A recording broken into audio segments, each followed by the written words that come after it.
트럼프가 되느냐 마느냐 여기에 뉴스에 막 이렇게 하시면 되게 힘들어요. 완전히 어떻게 보면 극단에서 극단으로 갈 수도 있는 그런 거기 때문에 제가 보는 키팩터는 사실은 요즘에 이제 뉴스 하면서 보면 이사님도 느끼셨을 것 같고 저희도 느꼈을 거고 시청자분들도 느끼셨을 텐데 부쩍 미국 대선 뉴스 그렇죠. 많아진 거 다들 느끼실 겁니다. 그래서 이제 오늘 2부에서 가져오신 내용도 관련 내용인 것 같아요. 일단 주제가 트럼프 트레이드예요.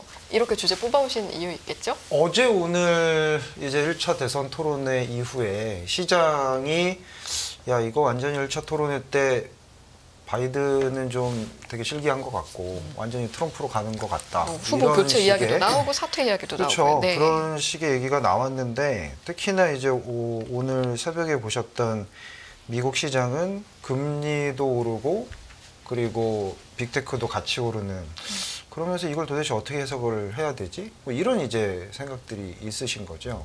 그러면서 과거에는 뭐 TV 토론회가 9월 말 그리고 10월 초에 시작을 했거든요. 근데 올해만 사실은 6월 27일에 시작을 하면서 시장이 이렇게 딱 색깔이 변하나 뭐 이런 이제 고민들이 상당히 이제 많으신 것 같아요.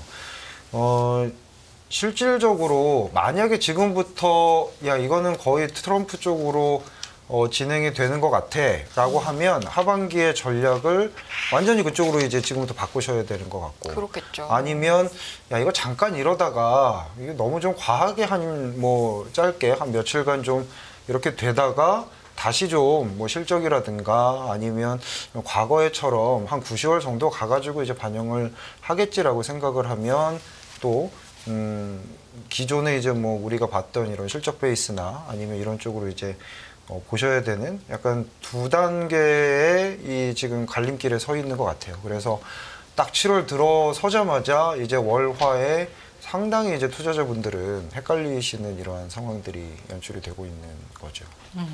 선거 결과가 누가 이기느냐가 매우 중요하다라고 보시는 거잖아요, 이사님은.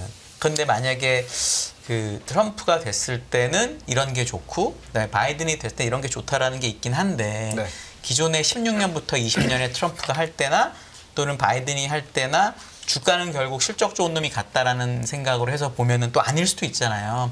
그런 차원에서는 어떻게 지금 이거를 받아들이는 게 나을까요? 지금이야 너무 트럼프가 훨씬 건강해 보이고 튼튼해 보이고 잘해 보이니까 이제 그렇게 얘기할 수 있는데 결국은 둘이 4살 차이밖에 안 나고 뭐 이런 것도 있잖아요. 그쵸. 그건 어떻게 생각하세요? 그러니까 뭐 한 78세, 81세 한 3살밖에 안 되는 사람이 3살 위의 사람을 뭐 크게 이렇게 막 나무라는 이런 모습인데 결국에는 실적이 괜찮은 업종에 갔다 뭐 그렇게 이제 길게 보실 수도 있겠지만 지금의 사이클에서 가장 이제 7월 들어가지고 왜 이런 것들이 나타났냐라는 거를 보면 결국에는 이제 비싸다는 얘기들이 상당히 많았어요. 주식이 비싸다. 네, 그동안. 그러니까 뭐 예를 들어서 뭐 차트를 좀 보면서 말씀을 좀 드리면 이런 것들을 보통 대면서 많이 말씀들을 하셨죠.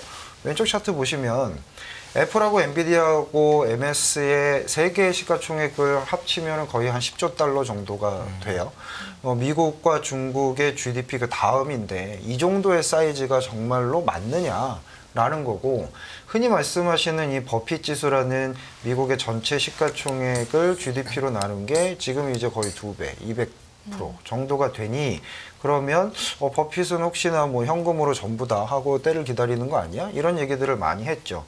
여기에다가 이제 보통 비싼데 이 빅스라는 이런 지수가 지금 오늘은 뭐 13점 몇, 한 12 정도까지 갔으니까 이렇게 상당히 낙관적인 이런 모습을 보이는 상황들이다라고 보면 조금만 건드려도 이 비싸니까 차익 실현 욕구가 좀 높아지지 않았겠느냐라는 거고 다만 이제 여기서 생각을 해볼 거는 저는 이렇게 생각을 하죠. 지금 차트를 보시면 빅스가 오히려 14, 13 밑에서도 2017년도에는 6개월 이상 되게 저점에서 간 경우도 되게 많거든요. 그러니까 이게 낙관적인 게 너무 낮아서 이게 오히려 안전하지 않아? 이렇게 생각을 하는 것 자체도 너무 일반화된 오류인 것 같고 쉽게 얘기하면 좀 팔고 싶은데 되게 비싼 것 같은데 차익 실현을 하고 싶은데 울고 싶은데 이제 뺨 맞는 격이다라고 생각이 들 수 있다라는 거예요. 그런 상황에서 이 GDP랑 비교를 하잖아요. 그러면 지금의 사이클이 시크리컬인 경기 사이클이냐 아니면 이렇게 앞서서도 계속 반도체 얘기해 주시고 엔비디아 얘기해 주셨지만 미국이 원하는 정책으로 만들어진 정책 사이클이냐라고 보면 지금은 자국 이기주의가 팽배해져 있는 어떻게 보면 중국이라는 이런 쪽에 대해서 혹은 자기네 국가와 맞는 이런 역할을 하지 않는 국가에 대해서는 배척하는 그러한 정책 사이클이거든요.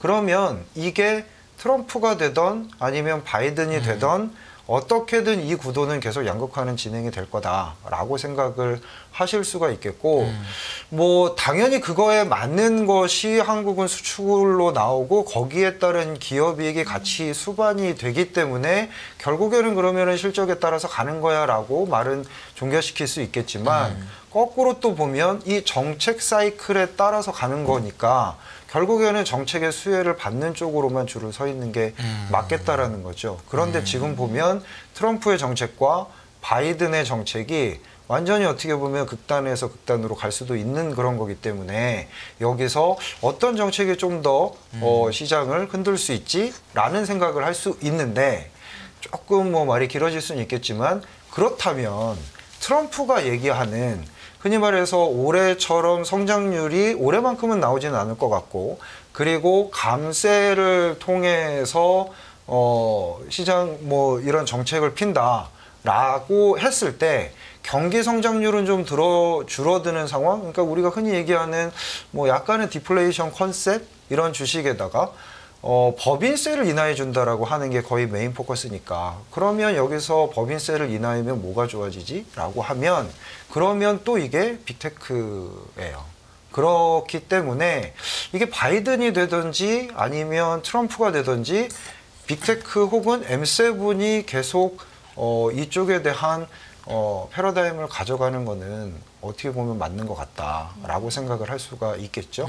그러니까 오늘 아침 새벽에 미국 시장은 국채 금리는 상승을 하는데 세금을 적게 걷는다고 하니 그러면 그거를 뭐 관세로 충당을 하든 뭐를 충당하든 그거는 사실은 잘은 모르겠지만 어쨌든 국채는 더 찍어야 될 것 같고 그러면 국채 금리는 오르는데 빅테크는 같이 올라가는 이런 현상이 나타나게 되는 거죠. 네. 저는 이제 항상 사실은 뭐 미국 대선이라는 게 미국 자체도 그렇지만 다른 세계와의 이런 무역 정책에도 영향을 줄 수 있고 하기 때문에 저희도 보는 거긴 합니다만 우리나라도 얼마 전에 총선이 있었고 항상 다들 선거를 앞두고 투자 전략을 어떻게 해야 할지에 대한 고민이 많으실 것 같습니다. 그래서 물론 지금 말씀해 주신 최근에 어떤 선거를 다가오면서 어떻게 접근해야 되는지에 대한 힌트는 주신 것 같습니다만 이런 질문을 좀 드리고 싶어요. 미국 대선을 앞두고 막상 이제 후보 둘 중에 누가 될지는 사실은 정말 그때가 되기 전에는 100%는 누구도 모를 일이잖아요. 그렇죠. 그러면 그런 변수에 대한 위험성을 최대한 내가 줄이면서 선거를 이용해서 선거가 결과가 나온 뒤보다는 사실 그 전에 요동치고 이런 전략이 튀어나오고 뭐 대선 토론도 하고 이럴 때 굉장히 사실은 주가가 요동치는 경우가 많잖아요. 네. 그걸 잘 활용해서 그 기간 동안 내가 수익을 극대화시키기 위한 혹시 조언도 팁도 말씀해 주실 수 있을까요? 그러니까 사실은 이렇게 보시면 될 것 같아요. 되게 심플하거든요. 네. 그러니까 선거와는 달리 되게 심플한 게 지금은 미국이 투자를 하고 있고 그 투자가 연방정부 투자가 들어가는 가운데 민간 투자가 들어가는 이런 상황들이니 네.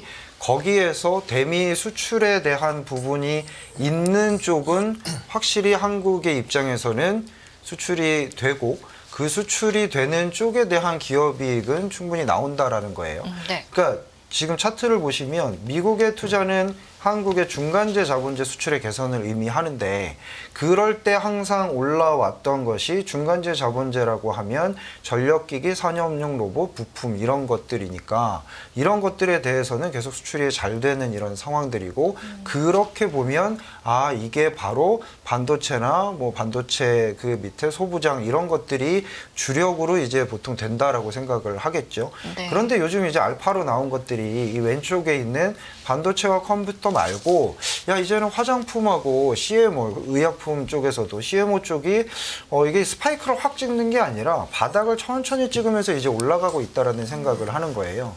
그런데 바로 이제 어제 한국의 수출 데이터가 나왔는데 계속 좋았던 화장품이 약간 모멘텀이 둔화되는 상황을 보이니 그러니까 거기다가 야 이거 조금은 차익 실현해야 되는 거 아니야? 이렇게 이제 되어 있는 그러한 최근의 이틀 상황이고 다만 이게 바닥을 점점 다지면서 올라간다라고 보면 흔히 말해서 OEM 업체 같은 경우에는 웬만큼 또 차익 실현이 나타나면 또다시 올라갈 수 있는 이런 모습들 그런데 그동안에는 의약품은 이렇게 천천히 올라오고 있는데 주가는 반응을 안 했었단 말이죠. 그러면 이런 부분도 아 이제 좀 반응을 하는구나 라고 생각을 하실 필요가 있겠고 오른쪽 차트를 보시면 최근에 반도체 일평균 수출력을 보면서 아 이거 피크아웃 친 거 아닙니까? 라고 이제 생각하시는 분들도 있었는데 최근에 수출 데이터 어제 나온 걸 보면 다시 이제 최고치를 이제 경신하는 모습들을 보였어요.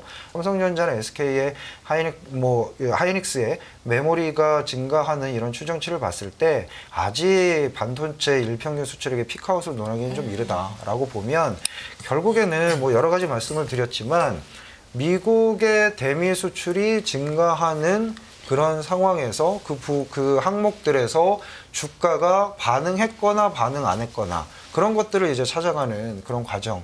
그렇게 보면 한마디로 정리를 하자면 정책 수혜주다라고 볼 수가 있을 것 같아요. 네. 그러니까 한국의 입장에서는 해외 쪽으로, 그러니까 수출 쪽으로 보면 대미 수출 정책 수혜주에 해당하는 것들을 한 축에 가지고 계시고 또 한 축에는 이제 우리 한국의 이런 밸류업이나 이런 쪽 정책 수혜 이 두 가지에 대한 축이 상반기에도 약간은 워킹을 했지만 네. 하반기에도 계속될 거다라고 생각을 하고 있습니다. 네. 여기 보니까 3분기에는 조정이 올 것으로 어느 정도 예상하시고 그래서 조정 시에는 좀 매수했으면 좋겠다라는 게 있는데 요거에 대해서 어떻게 보시면 왜냐하면 이제 원래 주식이라는 건 장기 투자를 하는 거지만 누구나 이제 분기별로도 어떻게 할지를 알고 싶어 하잖아요. 네. 그런 차원에서 하반기 뭐 3분기는 어떻고 요렇게도 한번 또 대선 전에는 어떻고 요렇게 한번 방향성을 한번 그려주시면 어떨까요?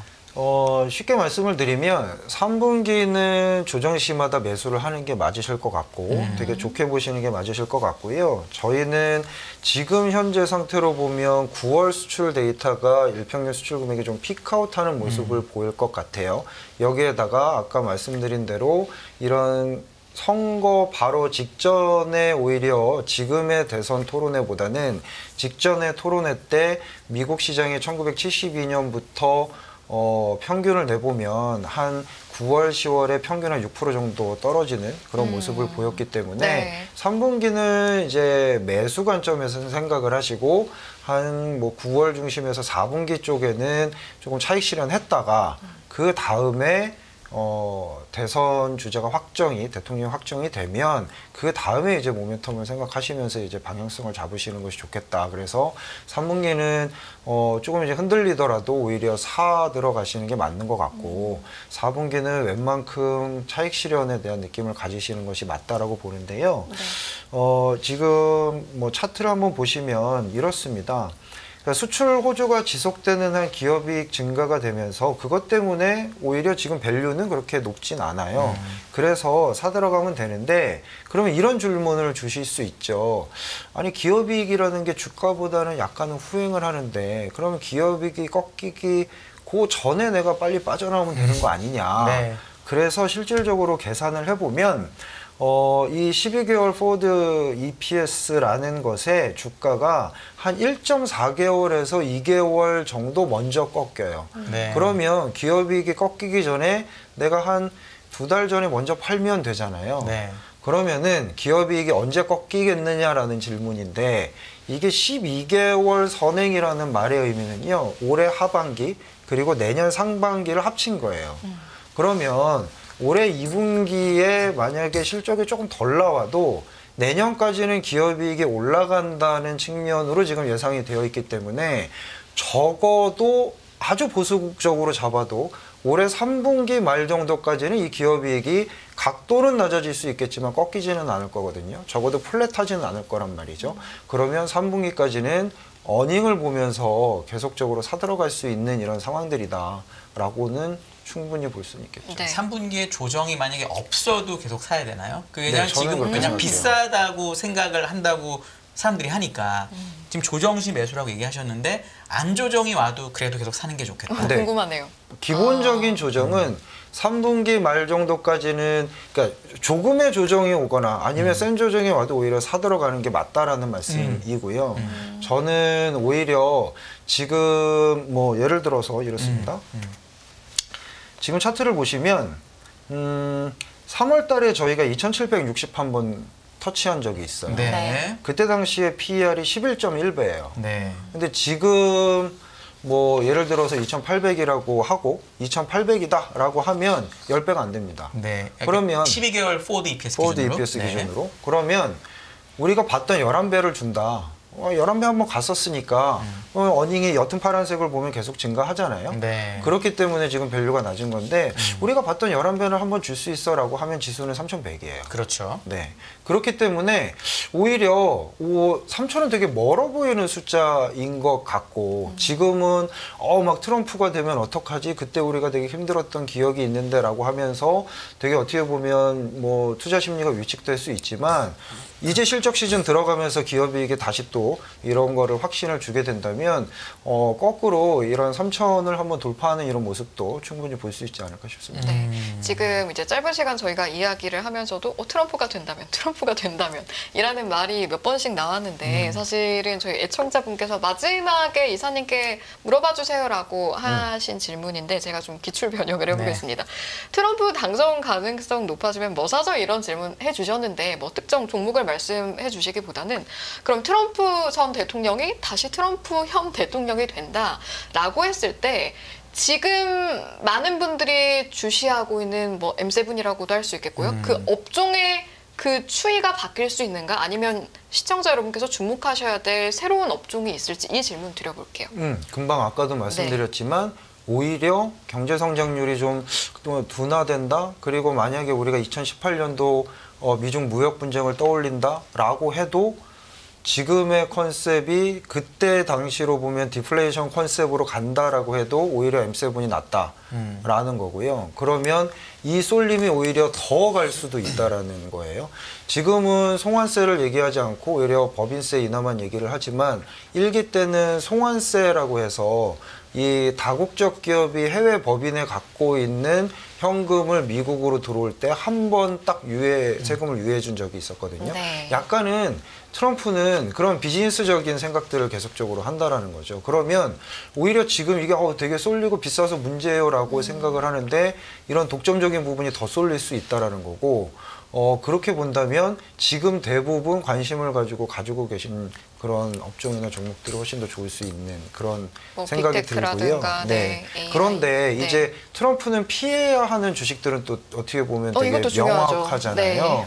그러니까 파리 기후 협약 이런 거 다 탈퇴하고 그다음에 신재생 에너지는 바로 미국 시장에서 떨어지는 것처럼 그런 식의 우리가 흔히 말하는 뭐 에코라든가 이런 쪽이 약간은 이제 쉬어가는 듯한 이런 느낌을 충분히 보실 수가 그럼 누가 있겠다는 될지 거죠. 모르겠지만 그런 것들을 소유하고 계신 분들은 잠깐 정리했다가 눈치 보고 근데 확실히 그런 정해진 다음에 들어가야 부분들은 되나요? 대부분 다 이제 느낌적인 느낌으로도 알고 계시는 상황들일 거예요. 트럼프가 되면 당연히 내가 셰어가스 퍼올려서 유가 하락시키고 네. 전통적인 뭐 이런 산업들 그리고 기존의 이제 내연기관 이런 것들이 다시 이제 올라오는 그러니까 트럼프가 내가 당선되면 달러 약세를 하겠다고 얘기를 하는데 달러 약세가 정말로 가능할까라고 제2 플라자 합의를 하겠다라고도 얘기를 하거든요. 네. 그렇게 하는 이유가 뭐냐라고 생각을 해보면 공화당의 텃밭 자체가 흔히 말하는 이 농촌 지역에 있는 판벨트, 그리고 옛날에 이제 그 자동차 공업 중에 러스트벨트 이쪽 지역이 지지자들이 많다라는 거죠. 그래서 자동차 수출, 농산품 수출 이런 것에 자꾸 열을 올리는 모습들을 보일 겁니다. 네. 혹시 이거는 좀 대선하고는 좀 관계없고 우리나라에 된 건데 네. 이사님 오셔서 꼭 여쭤보고 싶은 게 밸류업에 대해서 좀 기대를 많이 하는 분들도 있고 없고 막 왔다 갔다 하잖아요. 네. 근데 오늘 또 하필이면 밸류업된 종목들인 은행주도 우리나라에서 많이 오르고 해서 네. 혹시 이거에 대해서 좀 동떨어지긴 하지만 어떤 의견 있으신지 좀 저 너무 들어보고 싶거든요. 저는 계속적으로 관심을 가져야 된다라고 생각을 하고요. 이제 세제 개편안이 나올 겁니다. 그 안에서 어떻게 그 세부 내용들이 여야 간 합의가 되는지는 사실은 정치적인 부분이니까 제가 잘 모르겠지만, 흔히 말해서 일본에서 저 PBR이라고 하면서 일본의 거를 거의 이제 비슷하게 이제 흘러가는 이 밸류업 같은 경우에 일본은 신리사라고 그래서 ISA라는 이러한 것들이 상당히 개인들이 많이 들어오는 이런 모습이었어요. 오히려 어떻게 보면 이 ISA 계좌에 대해서는 민주당이 더 적극적인 그런 모습들을 또 보이고 있고, 그리고 이거는 기존의 총선이 되기 전에 합의가 된 거기 때문에 한국의 국내 이제 배당주 투자에 대해서는 상당히 우호적인 수급이 들어올 가능성이 높은데 그 배당주라는 것이 거꾸로 얘기하면 밸류업 종목과 거의 일맥상통하거든요. 네. 그렇게 보면 저희가 봤을 때는 앞으로 뭐 이런 계획들이 있다, 뭐 공시의 사례를 보인다, 뭐 지수를 만든다, 이런 계획들이 있지만 거기에다 더해서 수급까지 같이 겹쳐진다고 보면 밸류업은 계속적으로 관심을 가지고 가셔야 될 부분이다라고 생각을 합니다. 그래서 아까 처음에 말씀드린 게 한쪽에는 흔히 말하는 미국 수출 관련 주, 그리고 한쪽에는 이제 밸류업 하면은 한국 정책, 미국 정책, 되게 심플하게 정책 수혜주로 볼 수가 있는 거죠. 밸류업 하면 그럼 결국 금융업종이 대표적이다 이렇게 오늘 사실 금융업종만 밸류업 중에 올랐다라고 전 딱 보이더라고요. 보통은요, 네. 밸류업이라고 하면 자동차하고 지주하고 금융인데 네. 여기서 이제 트럼프가 되면 그러면은 미국 자동차가 더 우세하지 않아? 이런 식으로 해서 자동차가 빠진 거예요. 네. 그러니까 거기서 이제 자동차가 왔다 갔다 하는 거고, 보통은 밸류업이라고 하면 자동차, 금융, 지주 뭐 이렇게, 그리고 개선안을 내올 수 있는 주주가치 제고가 될 수 있는 이런 종목들, 이런 식으로 이제 잡으면 되시겠죠. 네. 자, 이제 슬슬 마무리할 시간이 다가왔는데요. 네. 이사님 혹시 오늘 2부 하는 와중에 못다한 말씀 있거나 시청자분들께 좀 당부하고 싶은 말씀 있으시면 듣고 저희 마무리하도록 하죠. 결국에는 기본적인 킥팩터는 트럼프가 되느냐 마느냐, 여기에 뉴스에 막 이렇게 하시면 되게 힘들어요. 네. 제가 보는 킥팩터는 결국에는 페드의 스탠스에 달려 있다라고 생각이 들거든요.